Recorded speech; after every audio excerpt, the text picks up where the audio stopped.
नमस्ते श्रोतागण। कहानी चैनल में आपका स्वागत है। आइए सुनते हैं मालती जोशी जी की कहानी चंद्रहार। अम्मा, परसों मीनू आ रही है। आलोक ने माँ को सूचना दी। वैसे उसका मन तो था कि मीनू को एकदम माँ के सामने खड़ा करके चकित कर देगा, पहले से कुछ नहीं बताएगा। पर उसे डॉक्टर की हिदायत याद हो आई। अच्छी हो या बुरी, माँ को कोई खबर बहुत एहतियात से ही देनी है। किसी भी तरह का आकस्मिक धक्का उनके लिए खतरनाक हो सकता है। उसने तो सोचा था कि मीनू के आगमन की सूचना पाते ही अम्मा का चेहरा खुशी से खिल उठेगा, पर माँ वैसी ही जड़वत बैठी रही। उनके चेहरे पर कोई प्रतिक्रिया दिखाई नहीं दी। अम्मा, सुन रही हो ना? परसों मीनू आ रही है। आ रही है तो मैं क्या करूं? अम्मा ने तुनक कर कहा। उससे कहो अभी क्यों आ रही है। सीधे मेरी तेरही पर ही आती ना, दो दो बार का खर्च बच जाता। कैसी बात कर रही हो अम्मा? ठीक ही तो कह रही हूं। जब मैं मरने की कगार पर थी तब आते नहीं बना। सोचा होगा एक बार निबट जाने दो, फिर इकट्ठा ही जाऊंगी। पर मैं ऐसी बेशरम कि मौत के मुंह से भी सही सलामत लौट ही आई। सही सलामत तो तुम्हें लौटना ही था अम्मा। ये ऑपरेशन तुम्हारी सलामती के लिए ही तो किया था। वह कुछ नहीं बोली, मुंह फुलाए बैठी रही। और प्लीज उससे उल्टा सीधा कुछ मत कह देना। गलती उसकी नहीं, हमारी ही है। हमने उसे खबर ही नहीं की थी। हमने मतलब अनु ने सोचा कि मीनू आएगी तो वह उसकी ओर ठीक से ध्यान नहीं दे पाएगी। अनु को घर भी देखना था और अस्पताल में तुम्हारे पास रहना भी जरूरी था। मीनू कोई मेहमान थी, पराई थी, जो तुम लोगों से खातिरदारी की अपेक्षा करती। और इतनी अक्ल तो उसे भी है, बल्कि उसके आने से सहारा ही हो जाता। वह अस्पताल में मुझे देख लेती, बहू को भी थोड़ा आराम हो जाता। अम्मा, वो हमने सोचा। क्या सोचा तुमने? अरे इतना खतरनाक ऑपरेशन था, मैं मर भी सकती थी। फिर वह लड़की तुम्हें जिंदगी भर माफ नहीं करती। मरती क्यों तुम? यह ऑपरेशन क्या तुम्हें मारने के लिए किया था? बल्कि अब तो तुम्हारी जिंदगी 10-5 साल बढ़ गई है। और सोचो, उस समय हड़बड़ी में दौड़कर आती तो वहां संजीव और बच्चे कितना परेशान होते। उनका भी मन बटा हुआ रहता। अब उसने अपनी सास को वहां बुलवा लिया है। अब वह इत्मीनान से तुम्हारे पास रह सकेगी। इसके बाद वह कुछ नहीं बोली। वैसे भी उत्तेजना के मारे उन्हें थकान सी हो गई थी। वह धीरे से लेट गई। आलोक चुपचाप उठकर बाहर चला गया। आलोक को कैसे बताती कि ये पिछले कुछ दिन उन्होंने कितनी बेचैनी से, बेहाली से काटे हैं। खासकर अस्पताल वाले दिन। रोज रात को सोते समय सोचती, सुबह जरूर मीनू को देखेंगी। अम्मा की बाईपास की खबर सुनकर लड़की रुक ही नहीं सकती थी। पर पूरा दिन निकल जाता, न मीनू आती न उसकी कोई खबर। रात से फिर उनकी प्रतीक्षा शुरू हो जाती और हर दिन निराशा में बदल जाता। उन्हें गुस्सा आ जाता था, कभी कभी तो रोना आ जाता था। पर उन्होंने किसी से कुछ नहीं कहा। अपनी ही बिटिया की शिकायत किससे करती? रात भर उन्हें नींद नहीं आई। मीनू की पिछली छाया याद आती रही। उस बार ननद की शादी में आई थी। सारे दिन ससुराल में ही बीत गए। जाने के पहले 2 दिन के लिए वे लोग उनके पास आए थे। उस दिन आलोक ने पिक्चर का प्रोग्राम बना लिया था, पर मीनू नहीं गई। बोली, भैया मैं उतनी देर अम्मा के पास और बैठ लूंगी। अनुपमा भी नहीं गई। उस पर तो मेहमानवाजी का सारा भार था। फुर्सत के क्षणों में अम्मा ने अपना सारा खजाना उसके सामने खोलकर रख दिया था। उतनी भारी साड़ियां पहनने का ना तो अब उन्हें शौक रह गया था, न ताकत। चाहती थी कि बिटिया अपनी पसंद की चुन ले, बाकी वह बहू को दे देंगी। मीनू बोली, इतनी साड़ियों का मैं क्या करूंगी अम्मा? साल में मुश्किल से 8-10 बार पहन पाती हूँ। मेरी शादी वाली साड़ियां ही पड़े पड़े खराब हो रही हैं, और इन साड़ियों के तुम सूट तो बनवाने नहीं दोगी। उन्होंने फौरन साड़ियां समेट ली। खबरदार जो इन साड़ियों पर कैंची चलाई। जिनके पास नहीं होता वे बेचारे तरसते हैं, और तुम लोगों को ये दरिद्री लक्षण सूझते हैं। अच्छा, साड़ियां छोड़ो। मैं चांदी के बर्तन तुम दोनों में बांट देना चाहती हूँ। अभी ले जाओगी या अगली बार? मैं हिंदुस्तान रहने आ जाऊंगी ना, तब ले जाऊंगी। अभी ले जाऊंगी तो देवरानी के लॉकर में पड़े रहेंगे। बाद में मांग भी नहीं पाऊंगी। इससे तो यहीं पड़े रहने दो। वैसे भी मुझे बर्तनों में इंटरेस्ट नहीं है। जाने से पहले तुम अपना चंद्रहार मुझे दे देना। एक एक लड़ अपनी दोनों बहुओं को पहनाऊंगी, एक मैं पहनूंगी। तुम्हारा आशीर्वाद हमेशा हमारे साथ रहेगा। सुबह कहना था ना, निकल बालाते। कल दोपहर की फ्लाइट है ना, 11 बजे चलेंगे। इतनी जल्दी नहीं है अम्मा।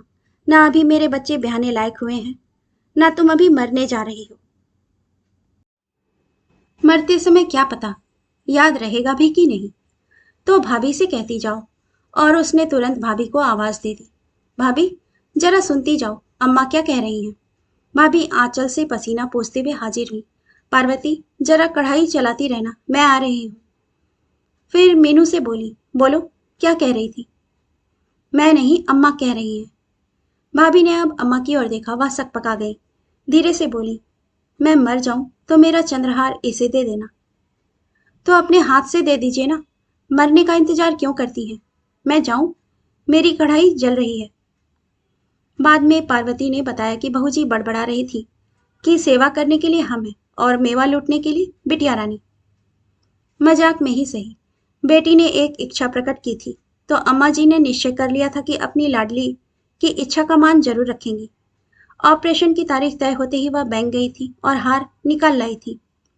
मन हुआ कि बहू से कह दें कि ऑपरेशन के दौरान उन्हें कुछ हो जाए तो मीनू को उसकी सौगात दे दे। पर बहू की उस दिन की बात याद करके हिम्मत नहीं पड़ी थी। सब कुछ उन्होंने भाग्य के भरोसे, ईश्वर के भरोसे छोड़ दिया था और ईश्वर उन्हें अपने घर में लौटा लाए थे। अब वह अपने हाथ से बेटी को उसकी थाती सौंप सकेंगी। शाम को बहू चाय देने आई तो उन्होंने पूछा, मेरी अलमारी की चाबी तुम्हारे पास है ना। हाँ, क्यों।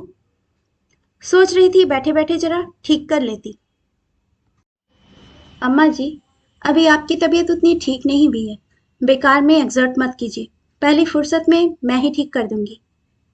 अरे मैं कोई पूरी थोड़ी ही खंगालूंगी, बस बिट्टी के लिए खाना खाली करना, सब पार्वती की मदद से कर लूंगी। पर गेस्ट रूम में अलमारी है तो। नहीं, बिट्टी इस बार अकेली आ रही है, मेरे पास ही रहेगी, उन्होंने दृढ़ता से कहा। बहू फिर कुछ नहीं बोली। दूसरे दिन उन्होंने फिर याद दिलाया, पर इस बार बहाना दूसरा था।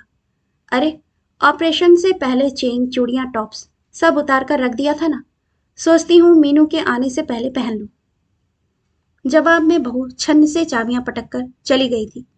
बाद में पार्वती ने बताया कि बहू जी बुदबुदा रही थी कि ठीक से खड़ा भी नहीं हुआ जा रहा और चाबी में प्राण अटके हैं। पार्वती से मिली ऐसी सूचनाएं मन को उद्विग्न करती रहती हैं।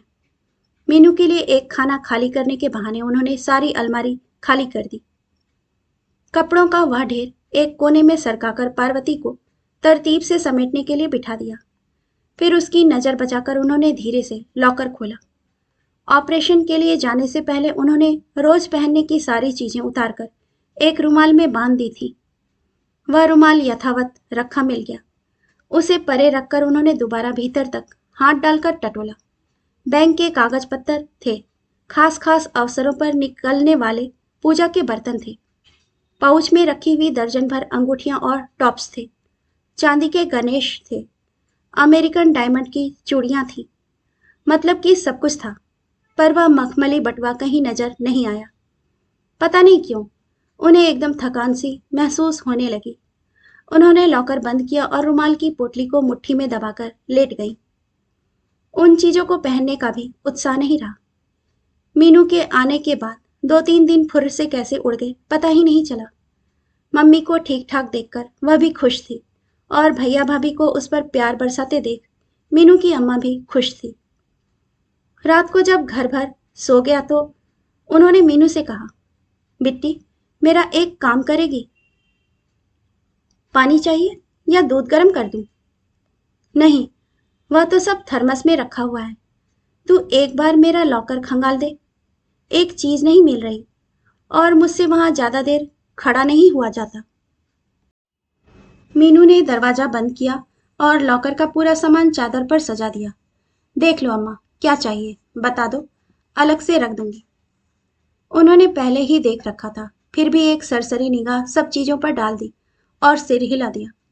मीनू ने सारा सामान उठाकर तरतीब से वापस रख दिया, लॉकर बंद किया और पलंग पर बैठकर बोली, कौन सी चीज नहीं मिल रही है? चंद्रहार। अस्पताल जाने से पहले बैंक से लाकर लॉकर में रखा था कि तुम्हें दूंगी, पर वही गायब है। कमाल करती हो अम्मा, अस्पताल जाने से पहले तो तुम्हें यह सारा सामान भी बैंक में रखवा देना था। 7-8 दिन तक तो घर एक तरह से सूना ही रहा होगा ना। चोर अगर आता तो उसकी तो चांदी हो जाती। चाबी किसके पास थी? तेरी भाभी के पास। हो सकता है उन्होंने संभाल कर कहीं उठाकर रख दिया हो, पूछ कर देख लो। ना बाबा, ऐसा महाभारत मचाएगी कि बस। उसकी आदत तुम जानती तो हो। उस दिन चाबियां ही मांग ली थी तो ऐसा ताव खा गई थी कि क्या बताऊं। तो फिर अब उस बात को मन से निकाल दो और सो जाओ। वह लेट तो गई और मीनू की तसल्ली के लिए उन्होंने आंखें भी मूंद ली, पर किसी के कहने भर से कोई बात मन से निकल पाती है क्या? लेटे लेटे मीनू को अचानक कुछ याद आ गया।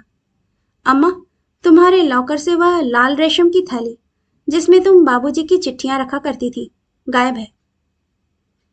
हे भगवान! वह एकदम उठ बैठी। बिट्टी, वह बड़े वाला सफेद संदूक खोल तो। हे भगवान!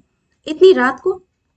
मीनू ने याचना के स्वर में कहा, पर अम्मा उसकी ओर बड़ी आशा से देख रही थी। उठना ही पड़ा। कोने में रखे उस संदूक को खोलना आसान काम नहीं था। उस पर दुनिया भर का कबाड़ रखा हुआ था। संदूक में भी अल्लम गल्लम सामान ही था। पुराने ढेर सारे एल्बम्स, खानदान के ग्रुप फोटो, बाबूजी को यहाँ वहां से मिले मानपत्र, सर्टिफिकेट्स, मेडल्स, शादी के कार्ड्स, परिवार भर की जन्म कुंडलियां। एक पूरा संसार बंद था उसमें, जिसे अम्मा ने जतन से सहेज कर रखा था। उसी सामान को उलटते पलटते वह रेशमी थैली हाथ आ गई। वह कुछ सोचती इससे पहले ही अम्मा ने झपट कर उसके हाथ से ले ली और अधीरता से डोरियां सरकाई, और उसमें से वह जामुनी मखमली पाउच निकल आया। उसे माथे से छुआते उन्होंने कहा, शुक्र है भगवान का, मिल तो गया। चल, अब मिल गया है तो चुपचाप रख ले। मेरी एक चिंता दूर हुई। उन्होंने जैसे ही पाउच आगे बढ़ाया, मीनू ने एक झटके से हाथ हटा लिया, जैसे उसे बिजली का करंट लग गया हो। नहीं अम्मा, अब मैं यह हार नहीं लूंगी। क्यों? मेरी चीज है, मैं दे रही हूँ। हाँ, पर इस हार को लेकर तुम पता नहीं क्या क्या सोच गई थी। तुमने तो भाभी को भी कटघरे में खड़ा कर दिया था। कल को भाभी भी ऐसा कर सकती है। भाभी तो यही सोचेंगी कि यह चीज 3 साल पहले ही तुमने मुझे दे दी होगी और किसी को बताया तक नहीं। वह तो सोचेंगे कि इस तरह तुमने और भी बहुत कुछ दिया होगा जिसका उन्हें पता नहीं है। तुमने तो अपना शक किसी पर जाहिर नहीं किया, पर भाभी को तो जानती हो। वह तो पूरी दुनिया में ब्रॉडकास्ट कर देंगी। मैं तो शर्म के मारे भैया के सामने खड़ी भी ना हो सकूंगी। इसमें शर्म की क्या बात है? क्या मुझे इतना भी हक नहीं है? अम्मा, तुम्हारे हक से भी महत्वपूर्ण है भैया भाभी का विश्वास, जो मैं तोड़ना नहीं चाहती। रिश्ते नाजुक होते हैं अम्मा, दर्पण की तरह। एक बार दरक गए तो किसी मतलब के नहीं रहते, और मैं इन रिश्तों को सहेजना चाहती हूँ। मैं चाहती हूँ कि तुम्हारे जाने के बाद भी इस घर में मेरा दाना पानी बना रहे।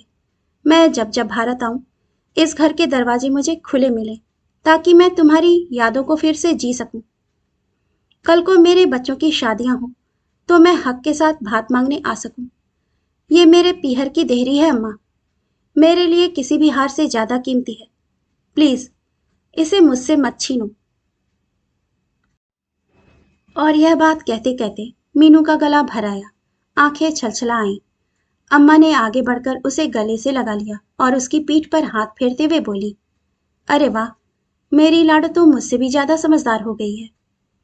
और यह कहते हुए उनकी भी आवाज भीग गई थी। कहानी सुनने के लिए आपका धन्यवाद।